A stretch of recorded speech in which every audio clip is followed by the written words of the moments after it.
अक्टूबर के महीने में हमें सर्दियों की सब्ज़ी की तैयारी कर ही लेना चाहिए और 15 से 20 अक्टूबर तक सब्जियां लगा देना चाहिए।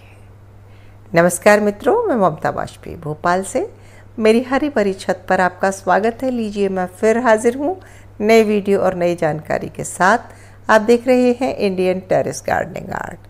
तो गणेश जी को प्रणाम किया और आ गए हम अपनी छत पर। जैसे ही एंटर करते हैं तो अगर सामने जाते हैं तो अडेनियम दिखते हैं और अगर राइट साइड देखते हैं तो दिखता है ये मुनगे का पेड़। तो एक नज़र इस मुनगा को देखते हैं, उसके बाद हम बात करते हैं कि हमने क्या क्या लगा लिया है, कैसे कैसे लगाया है। और हाँ, वीडियो के अंत में एक अच्छी सी हार्वेस्टिंग भी दिखाऊंगी। मुनगा यानी कि ड्रम स्टिक, अब पिछले 2 साल से इसमें कुछ फलियाँ लग जाती हैं, 10-12 फलियाँ भी लग जाती हैं तो हम तो खुश हो जाते हैं इतने में ही। पेड़ देखने में अच्छा लगता है और आजकल तो छत इतनी खूबसूरत हो रही है अडेनियम की वजह से। इतने गहरे चटक रंग के फूल खिले हैं कि मन अपने आप आकर्षित होता है। ऐसा क्यों हुआ जानते हैं आप? ये ऐसी जगह पर रखे हैं जहाँ सुबह से लेकर शाम तक की धूप मिलती है। इनको गर्मी धूप चाहिए। इसके अलावा मैं कुछ भी विशेष केयर नहीं करती हूँ। एक तो ये धूप में रखे हैं, दूसरी बात ये बहुत पुराने पौधे हैं तो उम्र दराज हैं, इनके कॉडेक्स बड़े बड़े हैं और इनके पास अच्छी हेल्थ है। वैरायटी की बात करूँ तो साधारण सी देसी वैरायटी है सिंगल पेटल की, और मैं अपने अनुभव से कहती हूँ कि ये वैरायटी आप बेझिझक लगाइए। जैसे ही पौधा थोड़ा पुराना होगा तो ये भर भर के खिलेगा और इसे कुछ भी एक्स्ट्रा केयर नहीं चाहिए। बस मिट्टी बनाते समय आप मिट्टी बनाते समय ध्यान रखना, मेरे एडेनियम केयर की प्लेलिस्ट में जाएंगे तो कैसे मिट्टी बनाएं ये आपको पता चलेगा। मैं यहाँ थोड़ा सा हिंट देती हूँ कि मैं रेत ज़्यादा डालती हूँ ताकि बरसात में पौधे गले नहीं। और पोषक तत्व के लिए मैं बहुत थोड़ा सा वर्मी कंपोस्ट मिला देती हूँ। और जब मिट्टी बना रही होती हूँ तब थोड़ा सा NPK और थोड़ा सा बोन मील मिलाती हूँ। उसके बाद ज़्यादा केयर नहीं हो पाती क्योंकि छत भरी है पौधों से, काम बहुत होता है। आपके पास समय हो तो आप बीच बीच में इसमें बोन मील और NPK डालेंगे तो अच्छा रहेगा, लेकिन मैं नहीं कर पाती हूँ। अब आ जाते हैं सब्जी वर्गी उस पर। ये पर्पल कलर का पत्ता गोभी है। मैंने बीज बोए थे, आप लोगों ने देखा हो वो वीडियो महीने भर पहले। तो पर्पल कलर के बीज उगे नहीं थे, लेकिन फिर भी मरते गिरते 4-5 पौधे मुझे मिल गए, यानी कि 4-5 बीज अंकुरित हुए। कुछ फूल गोभी, कुछ पत्ता गोभी और कुछ मैंने फूलों के बीज भी लगाए थे तो फूलों के नहीं निकले। पत्ता गोभी हो गई, ब्रोकली हो गई और फूल गोभी हो गया, पर्पल कलर का पत्ता गोभी हो गया। तो मैंने ट्रांसप्लांट कर दिया है पौध को और मूली के कुछ बीज डाल दिए हैं। साथ ही मैं ये भी करती हूँ कि ये जो बड़े बड़े ड्रम हैं, ग्रो बैग हैं, इनमें मैंने फूल गोभी लगाया, पत्ता गोभी लगाया। बीच बीच में जहाँ खाली जगह है वहाँ 2-4 दाने पालक के डाल दिए, 1-2 बीज धनिया का भी डाल दिया है। अभी अंकुरित नहीं हुआ है कुछ भी तो नहीं दिखेगा, लेकिन ये टिप है, आप ये कर सकते हैं। 1-2 बीज मूली के भी डाल सकते हैं। तो ये जो मिक्स क्रॉप होती है ये बहुत अच्छी होती है। किसी भी मिट्टी में मिक्स क्रॉप लगाना मिट्टी के लिए, हेल्थ के लिए भी अच्छा है, पौधों के लिए भी अच्छा है। और ये वही बैगन है जो लगातार फले ही जा रहे हैं। जगह बदल दी मैंने इनकी, मतलब ये बहुत गुच्छे में घने घने रखे थे, पूरे पौधे हटाए, पौधों की गुड़ाई की, छत को झाड़ के साफ़ कर दिया। ऐसा करने से पौधे स्वस्थ रहते हैं। उनको गोल घुमा देना चाहिए तो जिस डायरेक्शन से सनलाइट आ रही है वो दिशा बदल जाती है। ये दूसरे वाले बैंगन के पौधे हैं, हरा लंबा है, जो फल रहे थे अभी तक वो हरे गोल हैं। और इसमें बहुत एफिड का अटैक हुआ था तो जिन पत्तों में ज़बरदस्त अटैक हुआ वो मैंने काट के फेंक दिया। नीचे से आपको खाली खाली दिख रहे होंगे। और फिर मैंने नीम ऑयल स्प्रे कर दिया है और अब उम्मीद है कि ये अच्छे हो जाएंगे। बाकी फ्रूटिंग तो शुरू हो ही गई है। और ये हमारी वो देसी वाली तोरई है, कितनी फ्रूटिंग दे रही है, बहुत ही अच्छी मतलब वैरायटी है और सब्जी होती है। कुछ तोरई, लौकी, इन सबको बहुत एक्स्ट्रा केयर नहीं चाहिए। इनको बस थोड़े कंटेनर बड़े चाहिए, मिट्टी अच्छी खाद वाली चाहिए, 40% के आसपास खाद आप गोबर की डाल देंगे और समय पे बीज डाल दें, पानी देते रहें, अच्छी सनलाइट मिलती रहे। इसमें तो मैंने बरसात में बोई थी तो कोई ऊपर से कोई खाद डाला भी नहीं है, मतलब नीम की खली वगैरह बिल्कुल नहीं डाली है मैंने, बस मिट्टी अच्छी बनाई थी। अच्छी बागवानी की जो वो है ना मूल, वो मिट्टी है। बागवानी अच्छी करना है तो मिट्टी पर ध्यान दीजिए। आपकी मिट्टी अच्छी होगी तो आधे से ज़्यादा समस्याएं आपकी वैसे ही हल हो जाती हैं। और दूसरी शिफ्ट के करेले हैं, ये ऊपर तक पहुंच गए। देखिए अब बड़ी जल्दी ग्रोथ हुई इनकी। अगर आप मेरे रेगुलर व्यूवर हैं तो आप देख रहे होंगे मैंने महीने भर पहले ही इनको बीज डाला था और महीने भर में ऊपर तक पहुंच गए।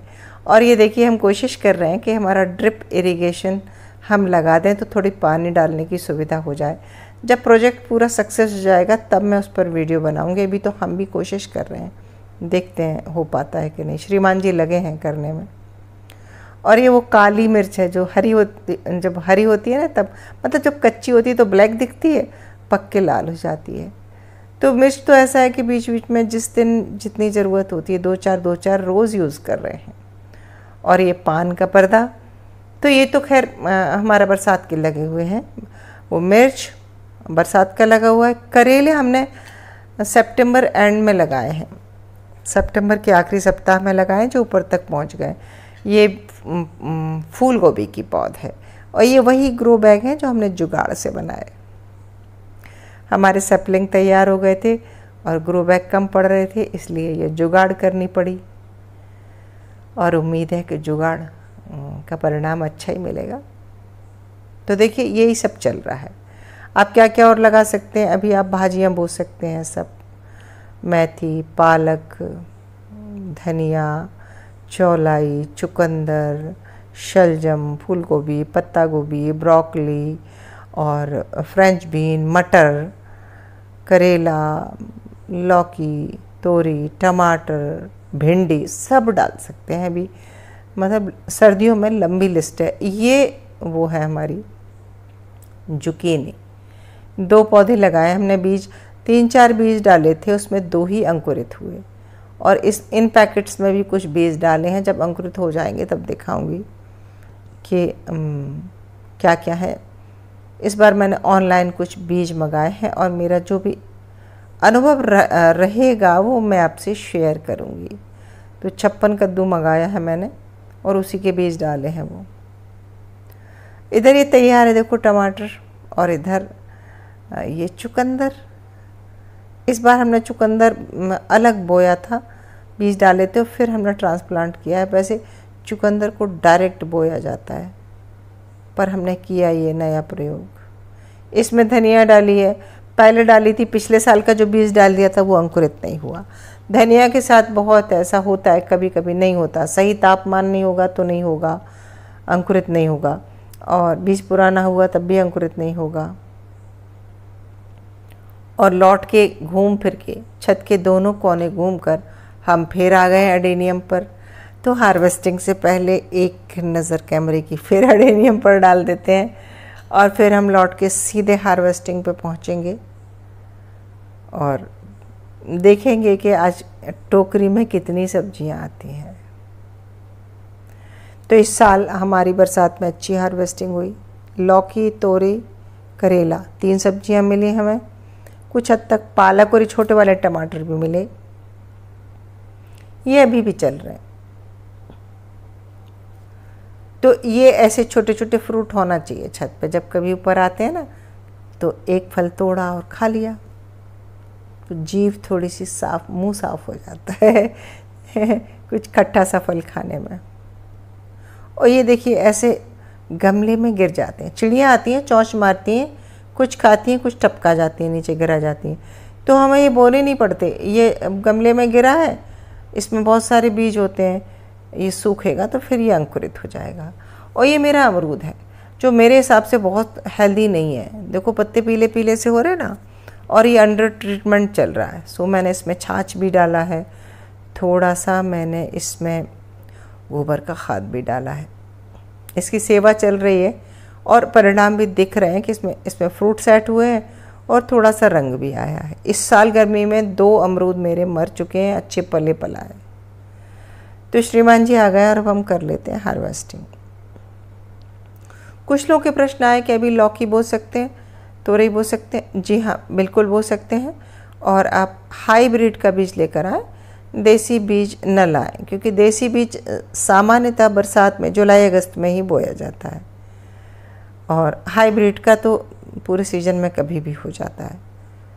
तो आप बिल्कुल लौकी तोरई बो सकते हैं।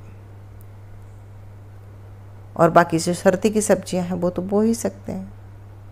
अब जब मैं ये हार्वेस्टिंग कर लूँगी तो जिस गमले में इनकी जड़ है उसमें थोड़ी सी गोबर की खाद डाल दूँगी।